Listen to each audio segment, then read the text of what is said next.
ይትባረክ እግዚአብሔር አምላከ አበዊነ ለዘአብጽሐነ እስከዛቲ ሰዓት። ክቡር አባታችን ቆሞስ መምህር አባ ጴጥሮስ ዶክተር የዚህ ታላቁና የጥንታዊው ገዳም የስብከተ ወንጌል ክፍል ኃላፊ፣ ክቡራን መምህራነ ወንጌል አበው መነኮሳት፣ የተወደዳችሁ የተከበራችሁ ዘማሪያን፣ በጉባኤው ላይ የተገኛችሁ የጉባኤው ድምተኞች፣ በወደደን በቤቱና በፍቅሩ በሰበሰበን በአምላካችን በመድኃኒታችን በኢየሱስ ክርስቶስ ፍጹም ሰላም እንደምን ሰነበታችሁ? እንደምን አመሻችሁ? አሜን። ልዑል እግዚአብሔር ጊዜውን ባርኮ ሰዓቱን ቀድሶ እንድናመሰግነው እንድናከብረው በዚች በተቀደሰችዋና ልዩ በሆነችዋ ዕለት በቤቱ ስለሰበሰበን እስካሁንም ስላስተማረን በዝማሬውም እንድናገለግለው አንድ ስላደረገን ዘላለማዊ ስሙ በፈጠረው ፍጥረት አንደበት የተመሰገነና የተከበረ ይሁን። ወላዲተ አምላክ ሰአሊተ ምሕረት እመቤታችን ቅድስት ድንግል ማርያም ክብርና ምስጋና ይግባት። ቅዱሳን ጻድቃን ሰማዕታት እግዚአብሔር በሰጣቸው ጸጋና ክብር መጠን የተመሰገኑ ይሁኑ። ቅዱስ ርኅከ ወመንክር በጽድቅ ቤተ መቅደስህ ቅዱስ ነው፣ በጽድቅም ድንቅ ነው። መዝሙር 64 ቁጥር 5። በዚህ ርዕስ መነሻነት ጥቂት ነገሮችን አንስተን ባለን ሰዓትና ደቂቃ እንነጋገራለን። ልዑል እግዚአብሔር ለእኔ ለአገልጋዩ የምናገርበትን ለእናንተም የምታስተውሉበትን የምትሰሙበትን ንጹሕ አእምሮ ሰሚውን ልቦና አስተዋዩን ሕሊና እንዲሰጠን ቅዱስ ፈቃዱ ይሆንልን። ቤተ መቅደስህ ቅዱስ ነው በሉስ።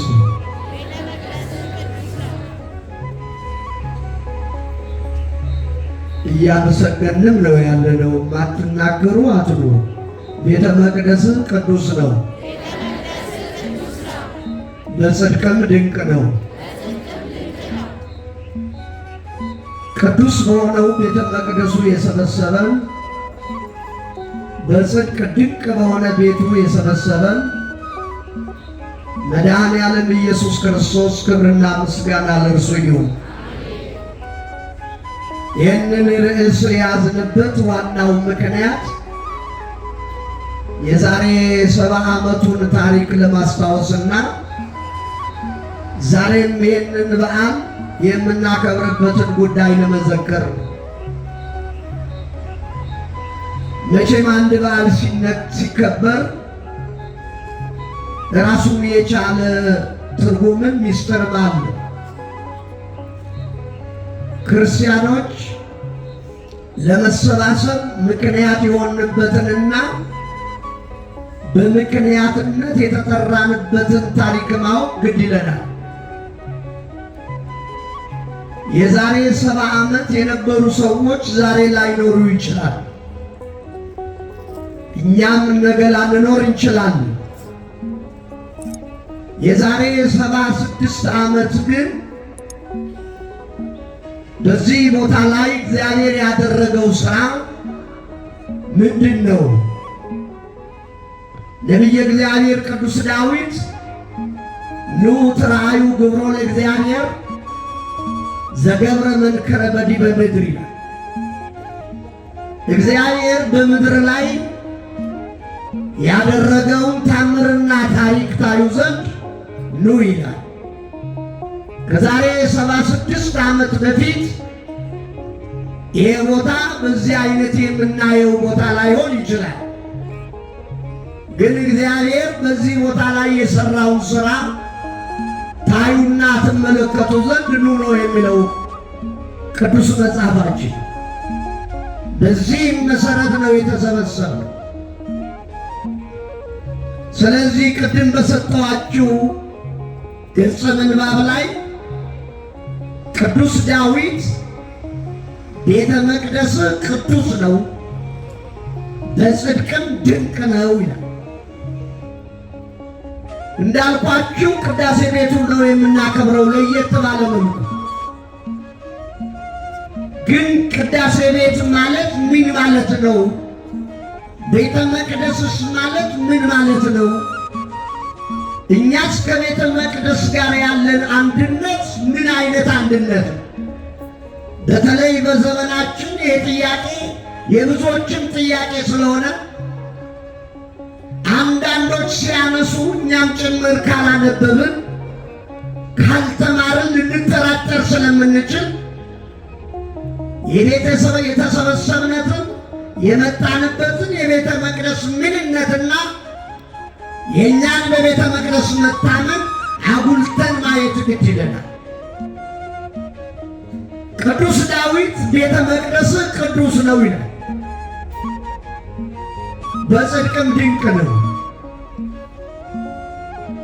ድንቅ የሆነበት ምክንያት ድንቅ ማለት አስደናቂ፣ ታምራዊ፣ የሚገርም፣ የሚስተካከለው የሚያለው የሌለ ማለት ነው። በትርጉም ላይ እንደምናየው ከዚህም በላይ አባቶች ተንትነው ይተረጉሙታል። ባጭሩ ግን በሚገባን ቋንቋ ይሄ ነው። ድንቅ የሆነበት ምክንያት ምንድን ነው? አንደኛውና የመጀመሪያው እዚሁ ላይ ቅዱስ ዳዊት መልሱን ይሰጠናል። ቅዱስ ስለሆነ ቤተ መቅደስ ምንድን ነው አለ። ስለዚህ እኛ የተሰበሰብነው በምን ስፍራ ነው? በቅድስናው ስፍራ ነው። ደስ ይበላችሁ። ይሄ ነው መጀመሪያ ልንረዳ የሚገባን። ይህንን የመጣነው የተቀመጥነው በዓል ነው ስለተባለ ብቻ ሳይሆን፣ ታቦት ይወጣል ስለተባለ ብቻ ሳይሆን፣ ጉባኤ ይዘረጋል ስለተባለ ብቻ ሳይሆን በቅድስና ስፍራ ለመቀመጥ። ሰው በቅድስና ስፍራ ካልተቀመጠ መቀደስ አይችልም። የመጀመሪያው ይሄ ነው። ነቢየ እግዚአብሔር ቅዱስ ዳዊት በመጀመሪያው መዝሙሩ ላይ ወይም አንድ ብሎ ሲጀምር መዝሙሩን እሱ ምስጉን ነው፣ ብፁዕ ነው፣ የተለየ ነው፣ በዋዘኞች መንገድ ያልተጓዘ፣ በክፉዎችም ወንበር ያልተቀመጠ ብፁዕ ነው፣ ምስጉን ነው ይላል። ስለዚህ የተቀመጥንበትና የመጣንበት ቦታ የዋዘኞች መቀመጫ፣ የክፉዎች መረማመጃ መንገድ አይደለም፣ የቅድስና ስፍራ እና የመጀመሪያዊ ነው። የተወደዳችሁ ምእመናን በከንቱ እንዳልተቀመጠ የተቀመጥንበትን ቦታ ምን እንደሆነ መረዳትና ማወቁ ተገቢ።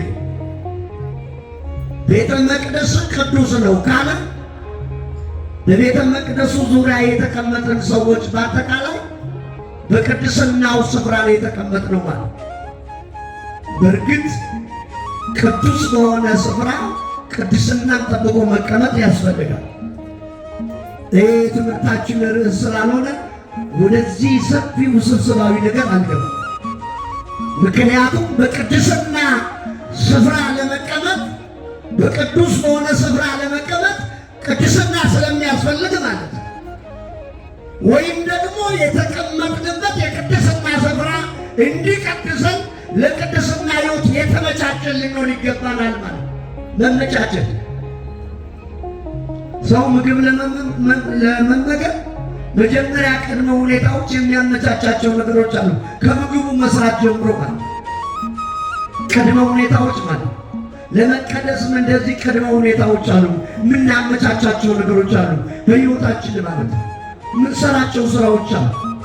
ቅድስና አንዱ ዝም ብሎ የሚመጣ አይደለም። ወይም ደግሞ ሰዎች አግኝተናል ተቀብለናል ብለው በስሜት እንደሚናገሩትም አይደለም። የሞራል ድጋፍም አይደለም። እንደው ዝም ብለን እልል በሉ በሚል ቋንቋ አጨብጭቡ በሚል ቋንቋ የምንሸነጋገለው ሕይወት አይደለም። ቅድስና በሥራ የሚገኝ የሥራም ውጤት ነው። በምግባር የሚገኝ የምግባር ውጤት ነው። ብዙ በስሜት የምንናገራቸው ቋንቋዎች አሉ። ለጉባኤ ድምቀት፣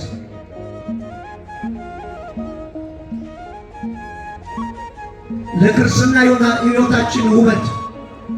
ቅድስና ግን እንደዚህ አይደለም። እንዳልኳችሁ ቅድስና የባለቤቱ ጉዳይ ነው፣ የሚተላለፍም አይደለም። በእርግጥ ከቅዱስ ጋር ከሆንክ ቅዱስ ልትሆን ትችላለህ።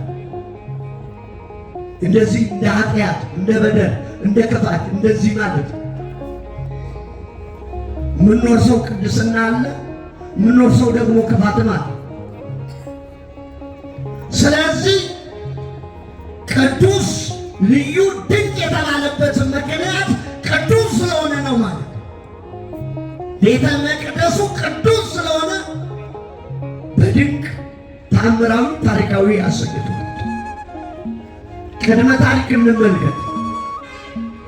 መጽሐፈ ነገሥት ቀዳማዊ ምዕራፍ 9 ላይ ልብ ብላችሁ አድምጡ። ቃሉን በተደጋጋሚ ሰምተነው ሊሆን ይችላል። አሁን ግን በማስተዋል እንማማርበታለን። እግዚአብሔር የወደደው የመረጠው ሶሎሞን ይላል ቤተ መቅደሱ ሰርቶ ባጠናቀቀበት ሰዓት እግዚአብሔር አነጋገረው። የት ቤተ መቅደስ ማን አነጋገረው? እግዚአብሔር። ስለዚህ ቤተ መቅደስ ስንመጣ ከማን ጋር እንነጋገራለን? ከእግዚአብሔር ጋር እንነጋገራለን። ከሥጋዊ ነገር ጋር አይደለም የምንነጋገረው።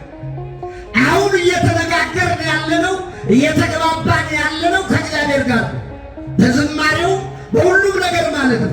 ቅድስናው ስፍራ ስንመጣ የምንሰማው የእግዚአብሔር ቃል ነው። የሰው ሕይወት ታሪክ አይደለም የሚነገረን።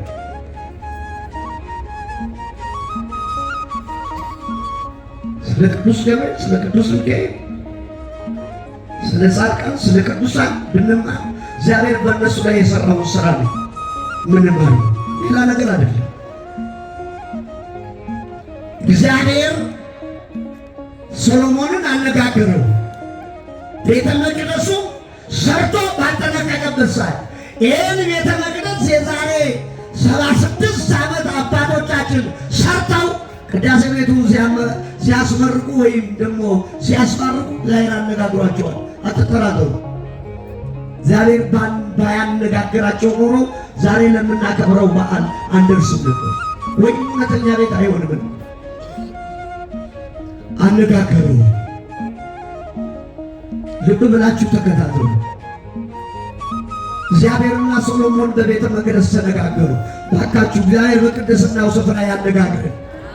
ከችግራችን እንድንፈታ፣ ካለንበት ውድቀት እንድንነሳ፣ ከስብራታችን እንድንጠገን፣ ወደ ፍቅር፣ ወደ ሰላም፣ ወደ አንድነት እንድንመጣ ማን ያነጋግረን? እግዚአብሔር ያነጋግረን። ሌሎችማ ሲያነጋግሩን ነገር ተበላሽ እኮ። በቋንቋ እኮ አልግባባ አልን፣ በሐሳብ አልግባባ አልን፣ በአመለካከት አልግባባ አልን፣ በሕይወት አልግባባ አልን። ሰው ከቤተሰቡ ጋር መግባባት አልቻለም። ከጎረቤቱ ጋር መግባባት አልቻለም። አገር ሰላም የምታጣው ለዚህ ነው። እግዚአብሔር አነጋገረው። በቅድስናው ስፍራ እግዚአብሔር ተመንጦ በቤተ መቅደሱ አነጋገረው። እንዲህ አለው፣ ይህን የሠራኸውን ቤት ባርኬዋለሁ፣ ቀድሼዋለሁ አለው። አንብቡት ገጸ ምንባቡ። ድንቅ የሆነበት ሦስተኛው ምክንያት ሁለተኛው እግዚአብሔርና ሰዎች የሚነጋገሩበት ነው። ሦስተኛው ምክንያት እግዚአብሔር ስለባረከውና ስለቀደሰው። እየሰማችሁ አሁን ያለነው እግዚአብሔር በባረከው ቤት ውስጥ ነው። ዝም ብሎ ሰዎች ተሰብስበው ሰርተናል አንጸናል ብለው በተስማሙበት ቤት ሳይሆን እግዚአብሔር በባረከው እግዚአብሔር በቀደሰው ቤት ውስጥ ነው የተሰበሰበ። ይህንን ቤት ባርኬዋለሁ፣ ቀድሼዋለሁ። ድንቅ የተባለበት ምክንያት ሦስተኛው እግዚአብሔር ስለባረከውና ስለቀደሰው። እኛም እግዚአብሔር በባረከው በቀደሰው ቤት ውስጥ ስለተሰበሰብን ነው። ባርኬዋለሁ። ቀጥሎ አራተኛ ላይ ስሜ ለዘላለም በዚህ ያድራል። ደሳይ ለዘላለም ዘላለም የሚባል ሰው ሊኖር ይችላል። ዘላለም ግን አይኖርም። ዘላለም የሚኖረው መድኃኔዓለም ብቻ ነው። ዘመናቱ የማያልቅ መጀመሪያው ፍጻሜው መስሎ ይሆን ለዘላለም ስሜ በዚህ ያድራል። ደሳይ ዘመናት ሲለወጡ የማይለወጥ ጊዜ ሲሻር የማይሻር ርዕዮተ ዓለም ሲቀያየር የማይቀያየር ለዘላለም። ለዚህ እኮ ነው የዛሬ 76 ዓመት እዚህ ቤት ውስጥ የተቀደሰው ቅዳሴ ዛሬ የተቀደሰ ዘላለማዊ ኢየሱስ ክርስቶስ የማይቀየር አምላክ እዚህ ስላለ የማይቀየር አገልግሎት፣ የማይለወጥ አገልግሎት ቤተ ክርስቲያን ያላት ጊዜና ዘመን የማይሽረው የቅድስና ሥራ የሚሰራበት ለዘላለም ስሜ በዚያ ያለ ዓይኖችና እጆቼ ዘወትር በዚህ ይሆናሉ። ዓይኖችን እጆችን ዘወትር በዚህ ይሆናሉ። የእግዚአብሔር ዓይኖች ሁላችንን የምሕረት እጆቹ ለምሕረት ይዘርጉልን። የፍቅር እጆቹ፣ የሰላም እጆቹ፣ የበረከት እጆቹ ሁልጊዜ ያለ ሁልጊዜ በየጊዜው በምታደርጉት መንፈሳዊ አገልግሎት ዘወትር ያንተንና የእናንተን ጸሎት ለመቀበል በዚህ ይኖራለሁ አለ። ለዚህ ነው ምእመናን ለቃለ ኪዳን መሸለ ቁርባን ወደ ቤተ ክርስቲያን ነው። ቀንና ጊዜ አትቁጠሩ። ሁልጊዜም እግዚአብሔር በዚህ ቤት ውስጥ ሲቀደስ ሲመሰገን ይኖራል ተብሎ ትምህርት የሚሰጠን ለዚህ ነው። ዘወትር በዓመት አንድ ቀን ለመድኃኔዓለም፣ በወር አንድ ቀን ለመድኃኔዓለም፣ በሳምንት አንድ ቀን በዕለተ ሰንበት አይደለም ያለው። አንብቡት። ዘወትር ስሜ በዚህ ይኖር ዘንድ መርጫዋለሁ። ዘወትር ሁልጊዜ ቀንም ሌሊትም ማይክሮ ሰከንድ ሳይለየው ምን ጊዜ ምስጋዬ ይዙናል። የድሆችን እንባ የሚቀበል አምላክ ፈጣሪ ሁልጊዜ በሰዓት መጠን የምናለቅሰውን ለቅሶ እንባ የሚቀበል ወደ ችግረኞቹ የሚያይ ችግረኛው ጮኸ፣ ስንቱ ነዳይ ይሰራል። ይሄ ችግረኛ ጮኸ፣ እግዚአብሔር ሰማዋል። ችግረኞች ነን፣ ጮኸን ግን መሰማት አልቻልንም። ለምን እንደሆነ የሁላችንም ጥያቄ ነው። ዘወትር በየቀኑ በየሰዓቱ መዓልትም ሌሊትም በዚህ ይኖራል ለዘላለም ብሎ ሶሎሞንን ቃል ኪዳን ገባለት። በዚህ ቃል ኪዳን መሰረት ቤተ መቅደሱ ድንቅና ቅዱስ ነው ማለት። ሌላው ቤተ መቅደሱ ድንቅ የሆነበት ምክንያት ስለሚሰገድለት ነው። እየሰማችሁ ነው? እኛ ለቤተ መቅደሱ መተን የምንሰግደው የምንሳለመው ስለገባን ነው። ይመናል ስላልተረዳን ስላልተማርን ወይም ደግሞ ስለተሳሳትን ሳይሆን አባቶቻችን ሲያደርጉት ስላየን ብቻ ሳይሆን ቤተ መቅደሱ ድንቅ ተብሎ የተለየ የሚያደርገው ስለሚሰገድለት። ነቢየ እግዚአብሔር ቅዱስ ዳዊት መዝሙር 137 ከቁጥር 1 ጀምራችሁ አንብቡት። እኔ የምነግራችሁ ቃላት ግን ቁጥር 2 ላይ ነው ያለው። ቅዱስ ዳዊት እንዲህ ይላል፣ በቅድመ መላእክቲከ እዜምር ለከ ወእሰግድ ውስተ ጽርሐ መቅደስከ። ጌታ ሆይ፣ አምላኬ ሆይ፣ ፈጣሪዬ ሆይ በመላእክት ፊት እዘምርልሃለሁ እንደ ቅድም ሁላችንም ከአባቶቻችን ጋር ተመሰለ እንደዘመር ነው። በመላእክት ፊት ላንተ ምስክሮች በሆኑ በመላእክት ፊት ቀንም ሌሊትም በትጋት በሚያገለግሉ በመላእክት ፊት ከአንተ ወደ እኛ ከእኛ ወደ አንተ በሚላላኩ መላእክት ፊት እዘምርልሃለሁ። መላእክት ባያስፈልጉ ኖሮ ቅዱስ ዳዊት አያስፈልጉትም ነበር። በመላእክት ፊት እዘምርልሃለሁ ለምን ይላል ዳዊት? ምክንያቱም እንደ ልቤ የሆነ እኮ አገኘው ብሎ የመሰከረለት አይደል? ለምን አስፈለገው? የቅዱስ ዳዊት ሰዎች እንደሚቀባጥሩትና እንደሚናገሩት አይደለም። ይመናል አስተውላችሁ መጽሐፉን አንብቡ። ጌታ ሆይ በመላእክት ፊት እዘምርልሃለሁ ካለ በኋላ ወእሰግድ ውስተ ጽርሐ መቅደስከ ወደ ቅዱስ መቅደስ እሰግዳለሁ። ደስ አይልም? እባካችሁ በዚህ ሕይወት የምጠራንን በዚህ ሕይወት ውስጥ እንድንኖር ያደረገንን መድኃኔዓለምን አመስግኑት። ወደ ቅዱስ መቅደስ እሰግዳለሁ። ቤተ መቅደሱ ድንቅ የተባለበት ምክንያት ስለምንሰግድለት።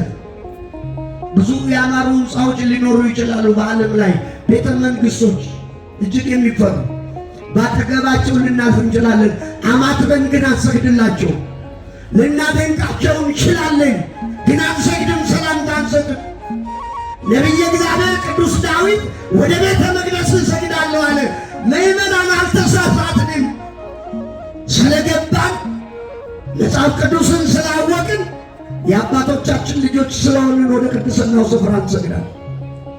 ስለዚህ ቤተ መቅደሱ በጽድቅ ድንቅ የሆነበት አንደኛውና ሌላኛው ምክንያት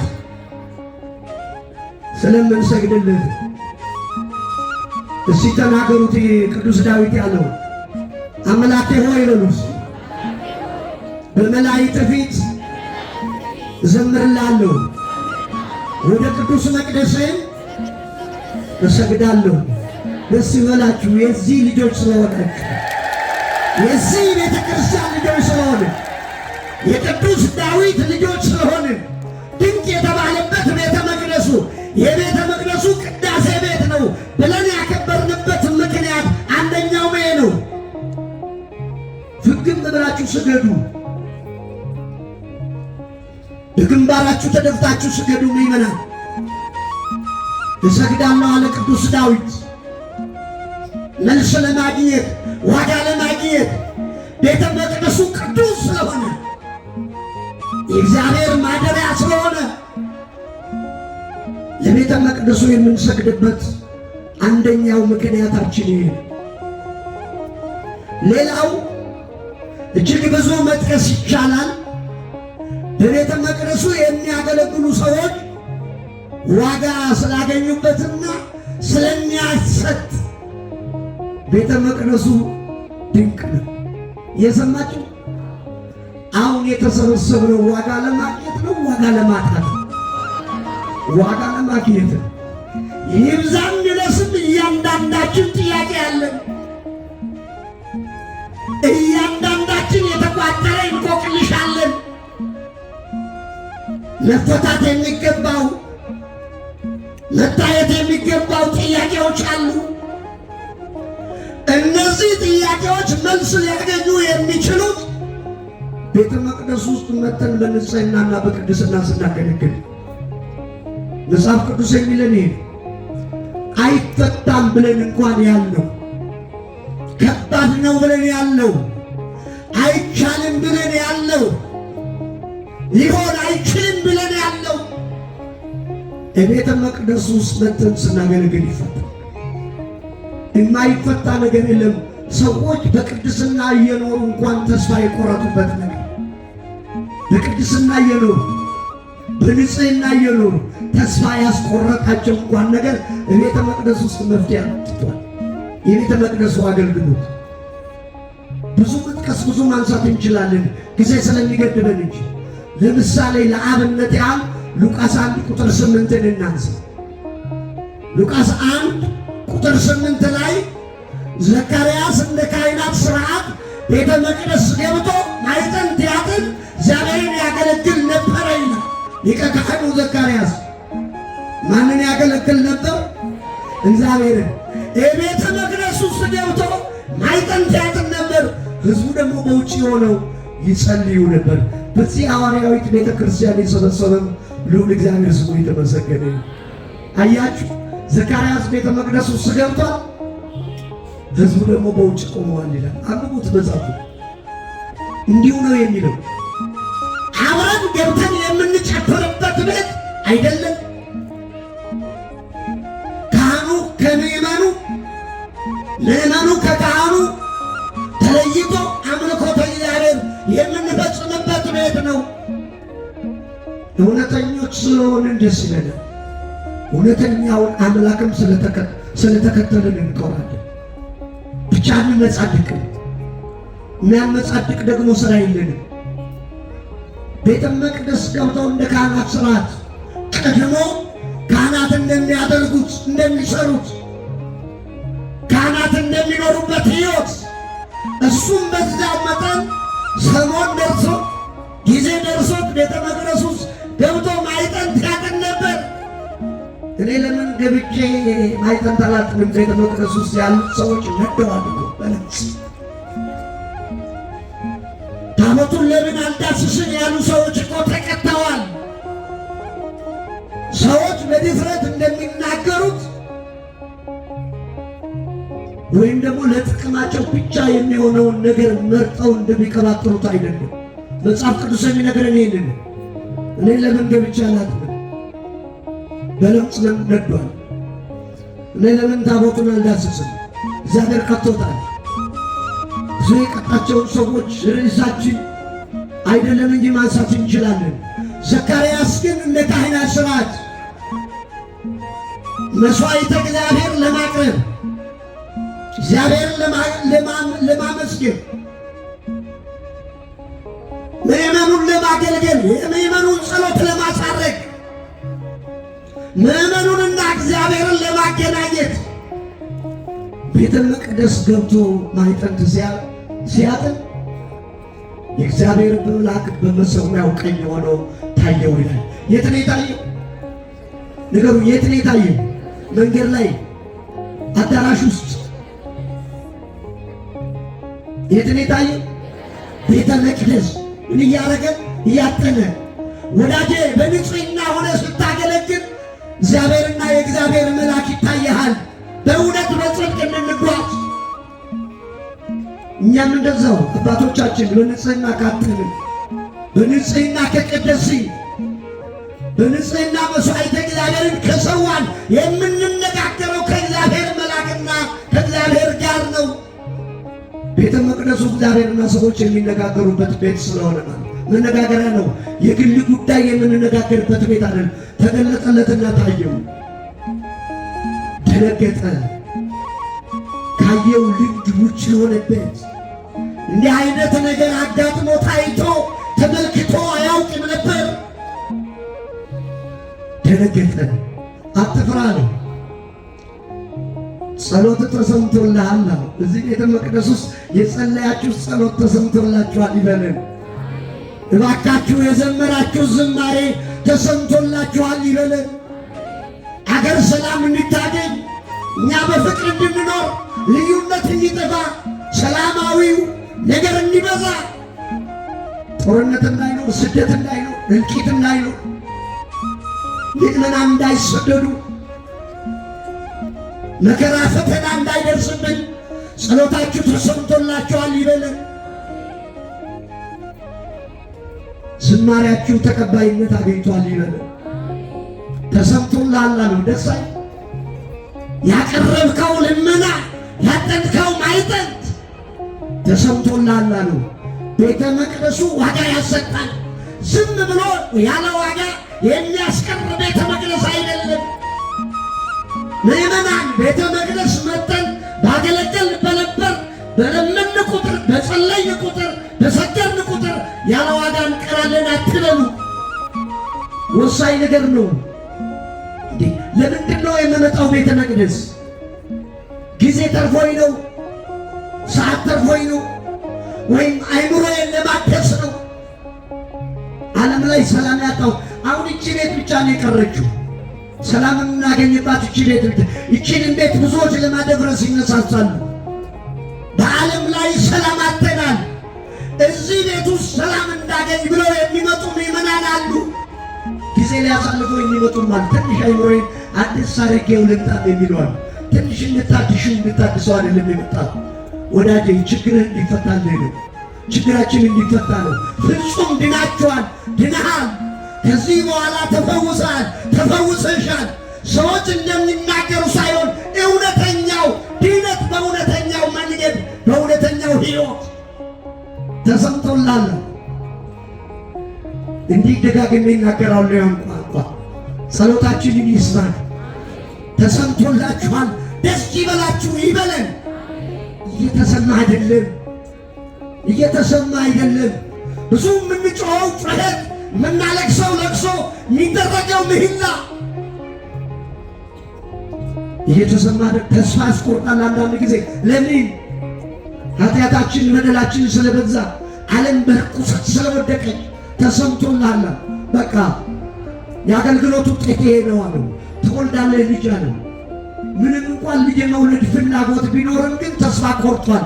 ቤተ መቅደስ መጣችሁ ስታለቅሱ ስትለምኑ ተስፋ የቆረጣችሁበት ነገር ይሳካል። የተሳካላችሁ የላችሁ? በዓለም ላይ ተስፋ የቆረጣችሁበት ከዚህ በኋላ ዋጋ የለኝም ትርጉም የለኝም ብላችሁ መጣችሁ። እግዚአብሔር ታሪካችሁን የለወጣችሁ ሰዎች የላችሁም? ይመናል አለን እኮ ታሪካችንን ለውጦታል። አሁንም እየለወጠ ነው። በዚች በኢትዮጵያ ኦርቶዶክስ ተዋሕዶ ቤተ ክርስቲያን በእውነት በእምነት መጥቶ ያለቀሰና የለመነ ሰው አፍሮ የተመለሰ የለም።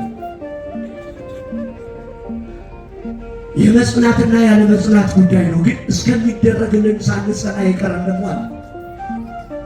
ዝም ብለን አማራጭ የምንፈልግ ድሮ ከአንድ ቤተ ክርስቲያን ወደ አንድ ቤተ ክርስቲያን ነበር። አሁን ከአንድነት ወደ አንድ እምነት ነው። ዝም ብሎ መዞር መንገደኞች። ሰሞኑን የተነበበው ወንጌል አልሰማችሁ? እነ ሉቃስና ለበቃ ወደ መንገድ ይሄዱ ነበር። አብሯቸው ይሄዱ ነበር። 60 ምዕራፍ የምታስገድ መንገድ ይሄዱ ነበር። ሲሄዱ መንገድ ላይ የሚነጋገሩት ስለሱ ነው። እሱ ከነሱ ጋር ነው ያለው። አላወቁትም። ብዙ መንገደኞች አሉ ያላወቁት። ዝም ብለው የሚጓዙ መንገደኞች። ክርስትና የመንገደኛ ሕይወት አይደለም። በመኖር የምናገኘው የቅድስና መንገድ ነው። ዝም ብሎ በመንገድ የሚሄዱዋል። ስለሱ የሚያወሩ ግን የማያውቁት አሉ። በእርግጥ ገና መንፈስ ቅዱስ አልወረደላቸውም፣ አልጾሙም ነበር፣ አላወቁትም። ዝም ብለው ያወራሉ። ጌታ ጌታ ፈጣሪ ኢየሱስ አምላክ እግዚአብሔር እያሉ ብዙዎች ያወራሉ። መንገደኞች ግን አላገኙትም። በማውራት አይደለም፣ በመናገር አይደለም፣ በሕይወት በመኖር ነው። እንዳልኳችሁ ተሰምቶልሃል። በቃ ልጅ ትወልዳለህ ነው። ተስፋ ቆርጧል። ቤተ መቅደሱ ዋጋ ያስገኛል ነው ያልኳችሁ። ያለ ዋጋ የምትቀሩ እንዳይመስላችሁ። የክርስቶስ ቤተሰቦች ልጅ ትወልዳለህ አሉ። ኧረ እንዴት ይሆናል ይሄ ነገር? ተከራከረ። የት ነው ክርክሩ? ሙግቱ የተፈጠረው ቤተ መቅደሱ። አንዳንድ እንዲህ የሚሟግቱ አሉ። ቤተ መቅደስ መጥቶ ይሁንልኝ፣ ይደረግልኝ እመቤታችን ቅድስት ድንግል ማርያም እንዳለችው እኔ ለእግዚአብሔር ባሪያው ነኝ፣ ይሁንልኝ፣ ይደረግልኝ። መጨረሻ ይሁን ይደረግ በልና ምን እባክህ ካህኑ ሲባርኩ፣ አባቶች ሲባርኩ እግዚአብሔር በረከት ይስጣችሁ ይሁንልኝ ይበሉ፣ ይደረግልኝ ይበሉ። ላመነ ሰው ይሆንለታል፣ ለለመነ ሰው ይሆንለታል፣ ለተማጸነ ሰው ይሆንለታል። ተከራከረ። ቤተ መቅደስ ውስጥ ቆልፈውና ሄደ። እግዚአብሔር መልአክ አንደበተ ዲዳ ይሆናል። ለላይት ያማልዳሉ አያማልዱ። አሁን የተራ ጥያቄ ነው። ቆልፎ ይሄዳል ከፈለገ። ከዚህ በላይ ስልጣን አለ። ቆልፈውና ሄደ። ለ9 ወር አሰረው አንደበቱ። ዝም ብሎ ተራ የሰፈር ጥያቄ የሚጠይቁ ሰዎች አሉ። ይገለጥልኝና እንትን ይበል እንደዚህ የሚባል ሰዎች የሚናገሩ ሰዎች አሉ። በድፍረት ቆልፈውና ሄደ። ጊዜውን ጠብቀው ዘካርያስ ልጅ ወለደ። ታሪኩ ታውቁታላችሁ። ለመምጣት የፈለኩበት ምክንያት የቤተ መቅደሱን አገልግሎትን ለመግለጥ። ዘካርያስ ጥያቄው የተፈታለት ተስፋ የቆረጠበት ነገር እሱም ሆነ ባለቤቱ አይሆንም ከዚህ በኋላ እንደው ክርስቶስን እግዚአብሔርን አንክድም የቤተ መቅደሱንም አገልግሎት አንቃወምም ብለው ያገለግላሉ እንጂ ልጅ እንወልዳለን የሚል ተስፋ አልነበራቸው። ሞተት ብለዋል። ልጅ እንወልዳለን። አንድ ጊዜ አንድ ወዳጄ ቤት ሄድኩና ከተጋቡ 10 ዓመታቸው ነው። ከበላን ከጠጣን በኋላ ጸሎት ስናደርግ እግዚአብሔር ልጅ ይስጣችሁ አልኩና አሁን እንኳን እንወልዳለን አለኝ ወዳጄ። እኔ ደግሞ እግዚአብሔር እንደ ዘካርያስ ነገረው እንዴ ብዬ ተገረምኩና በምን አወቅ አልኩት። ሆስፒታል ሄደን አስተካክለናል። አው ካስተካከሉ ወዲህ 5 ዓመት አልፏቸዋል አልወለዱም። ምኑን እንዳስተካከሉት እግዚአብሔር ያውቃል። ወዳጄ ማህፀን የሚፈታ መድኃኒዓለም ነው። እሱ ካላስተካከለው አይሆን። የሰማችሁ የ90 ዓመቱ ሳራን ያስተካከለላት መድኃኒዓለም ነው። ክብር ለሱ ይሁን። ሽማግሌውን ያስተካከለለት እሱ ነው። እግዚአብሔር ነው ያስተካከለው። አይዘንን የሚያለመልም አብራክን የሚያለመልም ጥሩ ልጅ በጎ ልጅ የሚሰጥ መድኃኒዓለም ብቻ ነው። ሌላው ምክንያት ሊሆን ይችላል። እነዚህ በጅልነት የሚጓዙ ሰዎች አሉ። ተስፋ ቆርጠዋል። ከዚህ በኋላ አንወልድም ብለዋል። ይሄ እንቆቅልሽ የተፈታ ቤተ መቅደስ ተፈታ። ስለዚህ በጽድቅ ድንቅ ነው የተባለበት ምክንያት ችግር፣ ጥያቄ፣ ውስብስብ የሆኑ ነገሮች መፍትሄ የሚያገኙበት ቤት ስለሆነ ቅድም እንዳልኳችሁ ሐኪም ቤቶች የተደነቁ ሊሆኑ ይችላል፣ ግን ችግሮቻችን ሁሉ የሚፈቱበት ላይሆኑ ይችላል። ሐኪም ቤት ብትሆኑ የዛሬ ዓመት ጠብቅ ሊል ይችላል።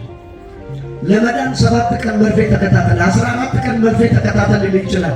መድኃኒዓለም ግን አልጋን ተሸከምና ወደ ቤት ገባ ይላል። ክብር ለእሱ ይሁን። ትግባ ከዛሬ ጀምሮ በማይክሮ ሰከንድ ውስጥ ይሄን አልቀን ተመላለስ ማለት አይጠበቅበትም። ከዚህ ሰዓት ጀምሮ ድነሃል፣ ድነሻል፣ ችግር ተፈቷል፣ ችግር ተፈቶልሻል ብሎ በነፃነት የሚያሰናብት አምላክ ነው። በነፃነት ችግራችንን የሚፈታ አምላክ ነው። ስለዚህ ቤተ መቅደሱ ድንቅ የሆነበት ምክንያት አንደኛው ችግር የሚፈታበት እንቆቅልሻችን ውስብስብ የሆነው ነገር ሁሉ የሚፈታበት ቤት ስለሆነ፣ ሌላው የመጨረሻው ቤተ መቅደሱ ድንቅ የሆነበት ቤት መሆኑን የምናረጋግጠው ለወንበዴዎች ስለማይመች ነው። የሰማችሁ ድንቅ ነው ቤተ መቅደስ፣ ለወንበዴ አይመችም። ታውቁ የለ በዮሐንስ ወንጌል ምዕራፍ 12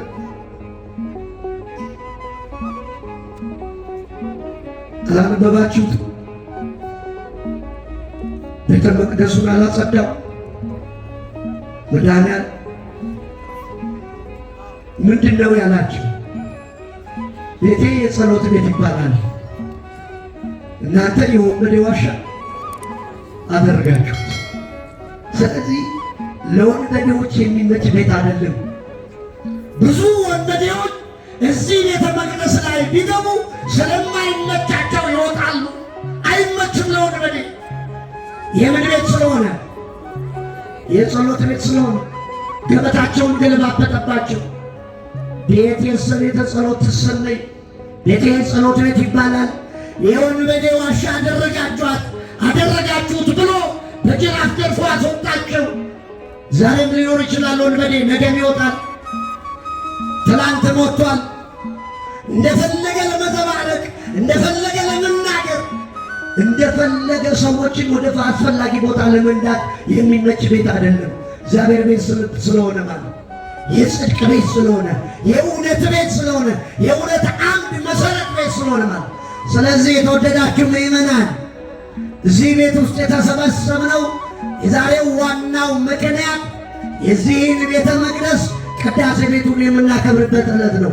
እንኳን ደስ ያላችሁ። በዘመኑ የነበሩ አባቶቻችን ይህን ቤተ መቅደስ ባርከው ታቦተ ሕጉን ወደ ቤተ መቅደሱ ያስገቡበት። መቼም ብዙ ታሪክ አለው። የምስጋየ ኅዙናን ምእመናን ለዚህ ለቤተ ክርስቲያን መመሰረት ታቦቱ እንዴት እንደመጣ እንዴት እንደተሰደደ በወቅቱ የሆነው ነገር እንዴት እንደሆነ ታሪኩ ስለምታውቁት ለእናንተ መናገር አያስፈልግም። ግን ቅዳሴ ቤት የተከበረበት ዕለት ነው። ይህ ቅዳሴ ቤት ደግሞ በጽድቅ ድንቅ የሆነ ልዩ የሆነ ቤተ መቅደስ ነውና እንግዲህ ክፍል 2 ላይ ረጅም ትምህርት ማስተማር ይከብዳል። ያስተማረን ልዑል እግዚአብሔር ስሙ የተመሰገነ ይሁን። ወስብሐት ለእግዚአብሔር።